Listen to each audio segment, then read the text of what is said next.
Top quality और consistent performance के लिए सिर्फ सिल्वर पंप। टॉप क्वालिटी और कंसिस्टेंट परफॉर्मेंस के लिए सिर्फ सिल्वर पंप, नाम याद रखना। हिंगोली जिल्ह्यातील सिद्धेश्वर धरणासह अनेक तलावातील जे आहेत ते पाणी पातळी घटलेली आहे।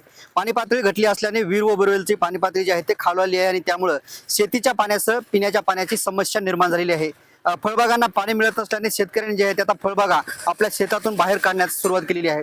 मी अशाच एका वसमत तालुक्यातील पांगरा शिंदे शिवारामध्ये आहे आणि या शिवारामध्ये शेतकऱ्यांनी जे आहे ते पाणी मिळत नसल्याने अशा प्रकारे पपईच्या बागेवरती जे आहे ते ट्रॅक्टर फिरविलं आहे। आपण दृश्यामध्ये बघतो की पपईला जे आहे ते फळं लागलेली आहेत आणि पपईच्या बागेवरती जे आहे ते शेतकऱ्यांनी अशा प्रकारे ट्रॅक्टर फिरविलेला आहे। आपण जर बघितलं तर ह्या शेतकऱ्यांनी ट्रॅक्टर फिरवल्यामुळे खाली जे आहे ते मोठ्या प्रमाणात सडा आहे। पपईचा सडा आपण बघू शकतो की कशा प्रकारे हे पपईचा या ठिकाणी सडा पडलेला आहे, कारण तरी हातातोंडाशी आलेल्या फळाला पाणी मिळत नसल्याने शेतकऱ्यांनी जे आहे ते टोकाचं पाऊल उचललं आहे आणि हे पूर्णतः बाग आता उद्ध्वस्त केली आहे। नेमकी ही बाग का उद्ध्वस्त केली हे आपण याच पपई उत्पादक शेतकऱ्याकडून जाणून घेऊयात। आपल्यासोबत शेतकरी आहेत, काय सांगाल नेमकी काय समस्या पपईची बाग ट्रॅक्टरने तुम्ही उद्ध्वस्त केली? पपईची बाग उद्ध्वस्त करण्याचं कारण म्हणजे आमचं वसमत तालुक्यातील शेवटचं गाव आहे डोंगराळ भागामध्ये।